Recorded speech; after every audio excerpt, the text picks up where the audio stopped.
स्वागत है आप सभी का अपने चैनल ऑनलाइन स्टडी 1.6 में। आज के इस वीडियो में बहुलक ज्ञात करना सीखेंगे।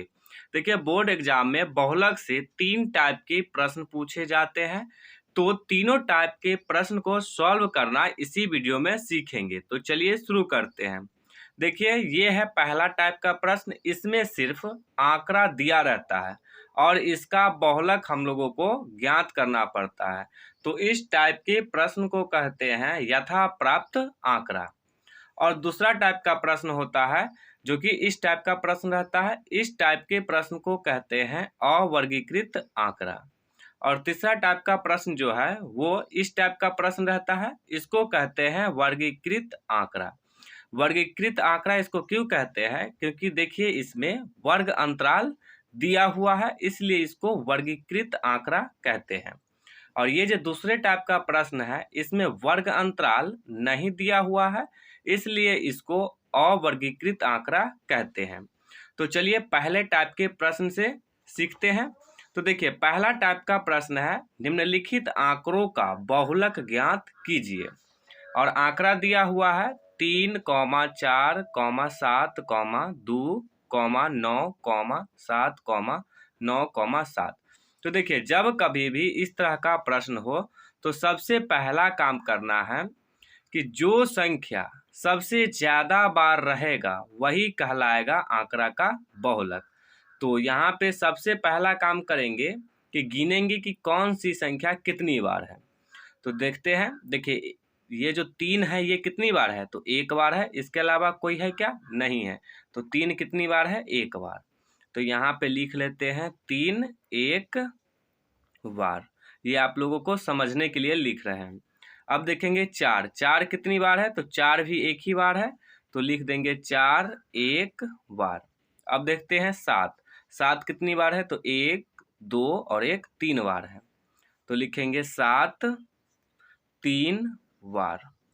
अब है 2, 2 कितनी बार है? तो एक ही बार है, तो लिख देंगे 2 एक बार।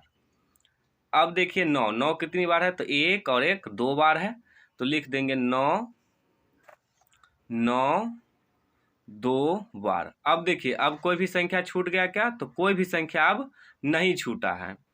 तो देखिए क्या बोले हैं, जो संख्या सबसे ज्यादा बार रहता है वही कहलाता है बहुलक। तो देखिए 7 कितना बार है? तो 3 बार है, तो सबसे ज्यादा बार कौन सी संख्या है? 7 है, तो बहुलक क्या हो जाएगा? 7 हो जाएगा। तो अब लिख देंगे यहाँ पे बहुलक बराबर में 7। तो यही हो जाएगा इसका आंसर। अब अवर्गीकृत आंकड़ा का बहुलक ज्ञात करना सीखते हैं। तो देखिए प्रश्न ये है। अब देखिए, इस प्रश्न में सबसे पहला काम क्या करना है? बारंबारता वाला सारणी में आना है और देखना है कि सबसे बड़ी संख्या कौन सा है। तो देखिए, इसमें सबसे बड़ी संख्या कौन है? तो 10 है, तो 10 को ऐसे घेर लेंगे। अब क्या करेंगे, इस 10 के सामने सामने चर मान में आएंगे।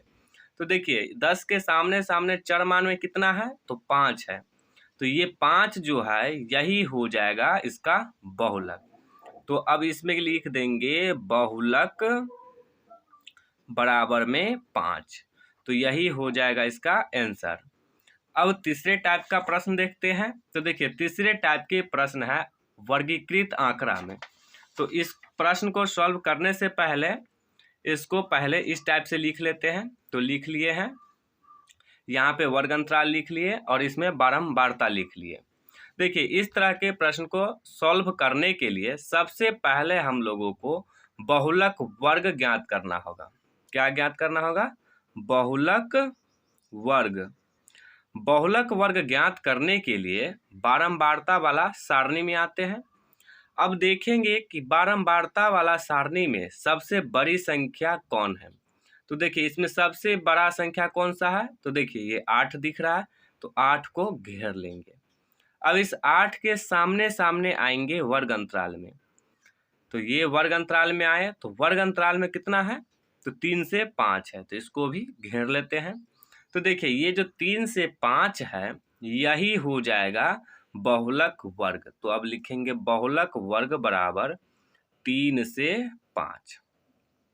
अब देखिए, बहुलक वर्ग में ये जो छोटी है संख्या इसको कहते हैं निम्न सीमा, और यहाँ जो बड़ी संख्या इसको कहते हैं उच्च सीमा।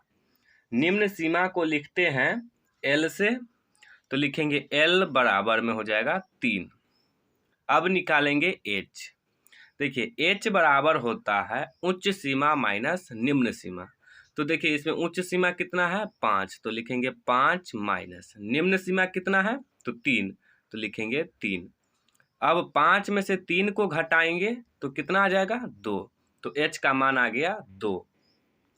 अब निकालेंगे F0, F1 और F2 का मान निकालेंगे। तो इसका मान कहाँ से लिखेंगे तो बारंबारता वाला सारणी में से लिखेंगे। तो देखिए बारंबारता वाला सारणी में सबसे बड़ी संख्या कितना था तो 8 था। अब देखिए क्या करेंगे कि 8 से एक ऊपर वाली संख्या से लेंगे। तो 8 से एक ऊपर कितना है 7 है, तो यहाँ पे दे देंगे F। सबसे पहले क्या आता है 0, तो ये हो जाएगा F0। F0 के बाद क्या आता है 1, तो लिखेंगे F1। 1 के बाद कितना आता है 2, तो लिखेंगे F2। तो देखिए F0 का मान कितना आ गया 7, तो लिखेंगे 7। F1 का मान कितना आ गया 8, तो लिखेंगे 8। F2 का मान कितना आ गया 2, तो लिखेंगे 2। अब देखिए सभी का मान लिख लिए। अब बहुलक का सूत्र लिखेंगे। तो देखिए बहुलक बराबर होता है L plus F1 minus F0 बट्टा में होता है 2 F1 minus F0 minus F2 और गुने में होता है H। तो ये होता है बहुलक का सूत्र। तो यहाँ देखिए इस सूत्र में जितना भी चीज़ है इस सभी का मान हम लोग पहले ही निकाल लिए हैं। अब क्या करेंगे इस सभी के मान को इस फॉर्मूला यानी कि सूत्र में रखेंगे। तो चलिए रखते हैं। देखिए L का मान कितना है 3, तो रख देंगे 3 प्लस F1 का मान कितना है 8, तो लिखेंगे 8 माइनस F0 का मान कितना है 7, तो लिखेंगे 7 बट्टा।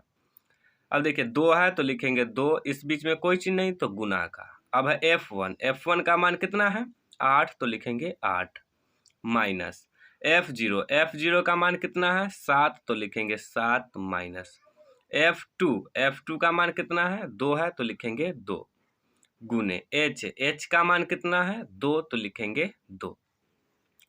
तो सभी का मान रख दिए। अब इसको हल करेंगे। तो चलिए हल करते हैं। तो हो जाएगा 3 प्लस 8 में से 7 को घटाएंगे तो कितना हो जाएगा 1 बट्टा 2 को 8 से गुना करेंगे तो हो जाएगा 16 माइनस। अब देखिए -7 और -7 कितना हो जाएगा -9 गुने में 2 है तो गुने में 2। अब इसको हल करेंगे तो ये हो जाएगा 3 प्लस 1 बट्टा। अब 16 में से 9 को घटाएंगे तो कितना आ जाएगा 7 आ जाएगा, गुने में 2 है तो 2। अब इसको गुना करेंगे तो ये हो जाएगा 3 प्लस 1 को 2 से गुना करेंगे तो हो जाएगा 2 बट्टा। देखिए 2 के हर में कुछ नहीं तो 1 ले सकते हैं। अब 7 को 1 से गुना करेंगे तो हो जाएगा 7। अब क्या करेंगे ये जो 7 है इसे 2 में भाग दे देंगे। तो 7 से 2 में भाग देंगे तो कितना से लगेगा, तो सबसे पहले तो दशमलव देंगे, दशमलव देके 0। अब ये लगेगा 2 से लगेगा तो 7 दूना हो जाएगा 14। फिर ये क्या हो जाएगा 10 में से 4 जाएगा तो 6, ये कट जाएगा फिर 0। अब कितना से लगेगा 8 से 7 8 56, फिर कट गया ये आ जाएगा 4 फिर 0। अब कितना से लगेगा 5 से 7 5 35, 5 ये कट गया। तो देखिए ये इसी तरह से आगे जाता रहेगा। तो चलिए हम 3 अंक तक ही ले लेते हैं। तो इसको काट देते हैं 0.285 से। तो अब ये हो जाएगा 3 प्लस 0.285। अब इसको जोड़ेंगे तो ये हो जाएगा 3.285। तो ये जो 3.285 आया यही हो जाएगा इसका आंसर।